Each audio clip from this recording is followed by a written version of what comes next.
What if the fear that paralyzes you, the self-doubt that whispers you're not enough, and the distractions you drown in every day weren't just bad habits, but a trap?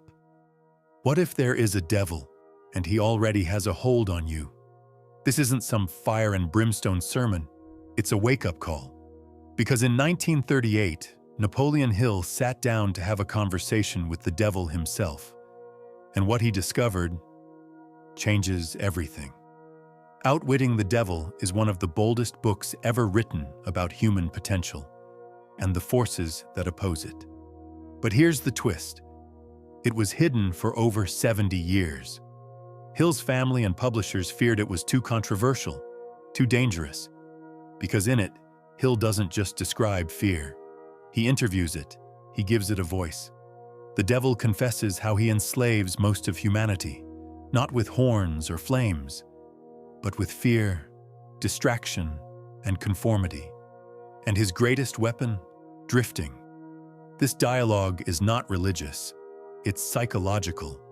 It reveals how society, systems, and even your own habits can become tools of your destruction if you're not paying attention. Drifting is what happens when you stop living on purpose. You follow the crowd. You react instead of create. You let days pass without direction, decisions slide without clarity, and dreams fade without pursuit. The devil says, once I gain control over a person's thinking, I can induce him to drift until he eventually becomes my willing servant. This isn't fiction. Look around. People living for the weekend, endlessly scrolling, choosing comfort over growth, silence over truth, routine over purpose. Drifting isn't laziness. It's unconsciousness. It's waking up every day and letting life happen to you. You check your phone before you check in with yourself. You chase deadlines before dreams. And somewhere along the way, your life becomes a loop. Familiar, predictable, and quietly suffocating. And the longer you drift, the deeper the trance becomes. Think about it. How many times have you driven somewhere, arrived, and barely remembered the drive? That's drifting. Now imagine that same days stretching over weeks, years, a lifetime. You tell yourself you're busy, you're overwhelmed, you're waiting for the right time. But deep down, a voice whispers, you're avoiding the work that matters most. Not because you don't want it, but because the devil's voice has taught you to fear it. To keep you drifting, the devil uses an arsenal of weapons. Subtle, invisible, but devastatingly effective. Fear is his favorite. The fear of poverty, fear of criticism, fear of losing love, of old age, of ill health, of death. But there's another fear just as deadly, the fear of stepping into your full power, of becoming someone who can no longer hide in excuses. Because once you awaken, you can't go back to sleep. These fears are the invisible fences that keep you in place. You don't chase your dream because, what if you fail? You don't speak your truth because, what will they think?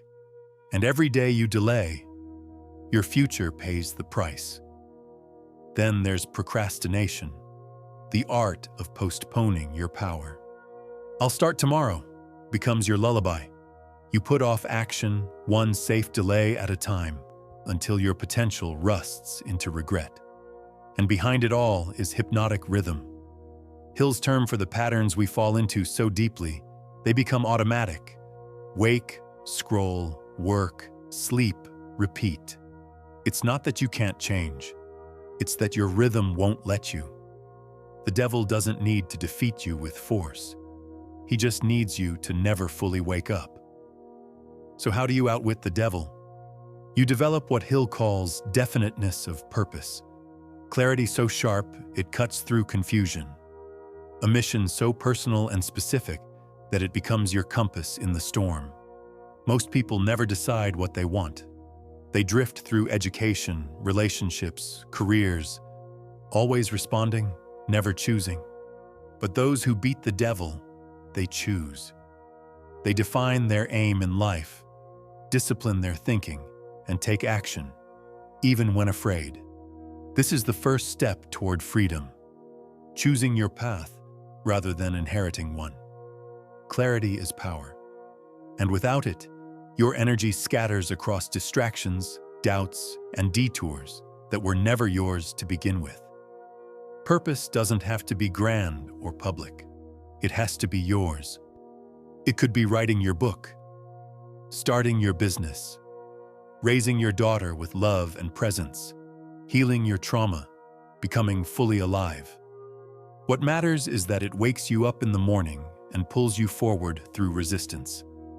Because without purpose, your mind is a playground for the devil. With purpose, it becomes a fortress. Even in moments of failure or setback, your purpose keeps you centered. Because you're not chasing pleasure, you're pursuing alignment. But purpose alone isn't enough. You have to discipline yourself to live it, day after day. Discipline is how you build a rhythm of your own, one powerful enough to replace the devil's. Wake up early, guard your attention, question your beliefs, make the hard call. Say no to what numbs you, say yes to what expands you, and when you fall off track, start again. Because freedom isn't a straight line, it's a series of courageous returns. Each disciplined action is a vote for freedom. Each moment of awareness breaks the grip of hypnotic rhythm. You're not just building habits, you're rewiring your destiny. This is the real inner work. Not flashy, not loud, but it changes everything. You don't need to broadcast your discipline. Let the results speak. Let your clarity disturb the devil's grip on your mind. Hill wrote this book in 1938, but if he saw the world today, he might say the devil's job has never been easier. Think about it. Algorithms that feed you fear and distraction. Schools that train you to obey, not think. A culture that glorifies comfort, but punishes courage. We live in the age of engineered drifting. Your phone is a portal to endless distraction, but it's also your wake-up call if you choose to use it differently. Every day you scroll mindlessly. The devil smiles. But every day you scroll consciously. To learn, to grow, to challenge yourself. You turn his weapon against him. Awareness turns the trap into a tool. Here's the truth no one says out loud. If you don't take control of your life, someone else will. And not always with malice, but with indifference. That's how the devil wins. Not with violence, but with your silence. So ask yourself, are you drifting? Are you living someone else's rhythm? Are your thoughts truly yours? Because the longer you drift, the more you forget that there was ever another way. But there is. There's always another way. And it begins with a decision to stop drifting and start leading. You can't outwit the devil once. You do it every day. Each morning you wake up and choose purpose over comfort, discipline over distraction, creation over consumption, courage over fear. You do it when you speak your truth instead of hiding. When you take the next step, even if your knees shake. The devil doesn't fear perfection. He fears momentum. And right now, you have it.